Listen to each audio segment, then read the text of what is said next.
પાટણ આપ પાર્ટીના સ્વયં સાલ્વીએ પાટણ નગરપાલિકા પર આક્ષેપ કર્યા। પાટણ નગરપાલિકાના અણઘડ વહીવટ અને નીતિઓના કારણે શ્રમજીવી આવાસ વિસ્તારની હાલત બદતર બની હોવાના આક્ષેપ કરવામાં આવ્યા છે। શહેરમાં પાટણ નગરપાલિકાની ગટર શાખા, સફાઈ શાખા અને બાંધકામ શાખાની ગંભીર બેદરકારીના લીધે રોડ સફાઈ અને ગટરને લગતા પ્રશ્નો વિકટ બન્યા છે। શ્રમજીવી આવાસ વિસ્તારના સ્થાનિકોને આ વિસ્તારમાં રહેવું મુશ્કેલ બન્યું હોવાની રાવ ઉઠી છે। પાટણ આપ પાર્ટીના સ્વયં સાલ્વીએ પાટણ નગરપાલિકાના આ વિસ્તારના જવાબદાર નગરસેવકો ક્યારે લેશે શ્રમજીવી આવાસ વિસ્તારના સ્થાનિકોની મુલાકાત તેવા સવાલ ઉઠાવ્યા છે। પાટણ જિલ્લાના કોટના ગેટથી કર્મચારી નગર થઈ શ્રમજીવી આવાસ ફ્લેટ સુધી મંજૂર કરાયેલ 10,50,000ની સીસી રોડની ગ્રાન્ટ પાટણ નગરપાલિકા દ્વારા વીજ બિલમાં ભરી દેતા આજે પણ વિસ્તાર રોડથી સ્થાનિકો વંચિત હોવાનું સામે આવ્યું છે। સ્થાનિકોને કાદવ કીચડ અને ગટરના રેલાતા પાણીમાંથી પસાર થવા મજબૂર બનવું પડે છે। પાટણ શ્રમજીવી આવાસ વિસ્તારના વોર્ડ ઇન્સ્પેક્ટર અને સ્થાનિક નગરસેવકો બિલકુલ નિષ્ક્રિય હોવાના આક્ષેપ કરવામાં આવ્યા છે।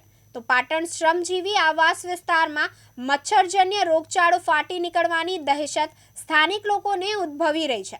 પાટણ નગરપાલિકા દ્વારા આ વિસ્તારમાં સત્વરે દવાનો છંટકાવ કરવામાં આવે અને ગટર સફાઈ તેમજ રોડના પ્રશ્નોનો ઉકેલ લાવવામાં આવે તેવી પાટણ જિલ્લા આમ આદમી પાર્ટીએ માંગ કરી છે।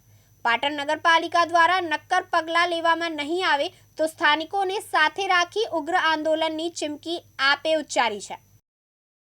જય હિન્દ મિત્રો, આજે આપણે પાટણ શહેરના સૌથી ખદબદતા, સૌથી ગંદકી ભરેલા અને નગરપાલિકાએ જાણે કે જે વિસ્તારને એકદમ તરછોડી મૂક્યો હોય, નગરપાલિકા જાણે કે તેની સાર સંભાળ રાખવાની જ ભૂલી ગઈ હોય એવા વિસ્તાર શ્રમજીવી આવાસ વિસ્તારમાં, શ્રમજીવી ફ્લેટ વિસ્તારમાં આજે આપણે ઊભા છીએ।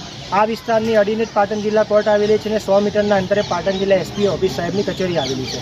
મિત્રો, નગરપાલિકાની 3 શાખા, બાંધકામ શાખા, ગટર શાખા અને સફાઈ શાખાના બે જવાબદાર તંત્રના કારણે આ વિસ્તાર આજે લોકોને રહેવા લાયક રહ્યો નથી। નરકાગાર સમાન આ વિસ્તાર બની ગયો છે। નગરપાલિકાની બાંધકામ શાખાના 2 રોડ આજે પેન્ડિંગ હોવાના કારણે આ વિસ્તારના લોકોને અહીંયા આવવા જવામાં તકલીફ પડી રહી છે। અહીંયાથી વર્ષો જૂનો ગાયકવાડી રોડ જે પાટણ શહેરના રેલવે ગરનાળાના પ્રથમ ગરનાળે જતો હતો એ બિલ્ડરોના આધારે નગરપાલિકા દ્વારા બંધ કરી દેવામાં આવ્યો અને કામચલાઉ ધોરણે તુલસી હોટલની બાજુમાંથી રસ્તો બનાવવામાં આવ્યો। તુલસી હોટલથી માંડી પાટણ જિલ્લા જે શ્રમજીવી વસાહત છે ત્યાં સુધી રોડ ના બનાવવાના કારણે આજે લોકોને ભારે હાલાકી પડી રહી છે। ફોટો અને વિડીયોમાં તમે જોશો કે લોકોના કપડાં બગડી રહ્યા છે, કાદવ કીચડમાંથી પસાર થવાની ફરજ પડી રહી છે અને રસ્તા પર આજે એકદમ ગંદા ગટરના ખાબોચિયા ભરેલા હોવાના કારણે આજે મચ્છરોના બ્રીડિંગ પણ થઈ ગયા છે। નગરપાલિકાની સફાઈ શાખાના જે વોર્ડ ઇન્સ્પેક્ટર અહીંયા નિમ્યા છે જાણે કે એ આ વોર્ડમાં વિસ્તારને પોતાનો વિસ્તાર સમજતા નથી એમ જ લાગી રહ્યું છે, કારણ કે વિડીયોમાં દેખી શકશો કે ચારે બાજુ કચરો ફેલાયો છે। અહીંયા રોજે રોજ door to door collection van આવતી જ નહીં હોય કે જાણે કે અહીંયા કોઈ કચરાનો નિકાલ જ ના થતો હોય એ રીતની પરિસ્થિતિ સર્જાઈ છે। સાથોસાથ પાટણ જિલ્લા કોર્ટના જાપેથી કર્મચારી નગર થઈ પાટણ જિલ્લા શ્રમજીવી વસાહત સુધી જે રોડ 2 વર્ષથી પેન્ડિંગ છે એ રોડનું પણ કામ ના થયું હોવાને કારણે આજે આ વિસ્તાર ગટરના બેટમાં ફેરવાયો છે। ત્યારે નગરપાલિકાના બે જવાબદાર તંત્રને વિનંતી કરીએ છીએ, વારંવાર અહીંયાના ગટરની જે કેનાલો છે એની સાફ સફાઈ કરવા માટે નગરપાલિકાને રજૂઆત કરી હતી। નગરપાલિકાએ આ રજૂઆતને માન્ય ના રાખી ત્યારે આજે આ વિસ્તારની નગરપાલિકાની ગટરો મોટાભાગની ચોકઅપ થઈ ગઈ છે, પૂરાઈ ગઈ છે, જેના કારણે આજે તમે દેખી શકશો કે ચારે બાજુ આ વરસાદી પાણીની સાથોસાથ ગટરના પાણી પણ ભેવાઈ ગયા છે અને મચ્છરોના ભેડિંગામાં થઈ ગયા છે।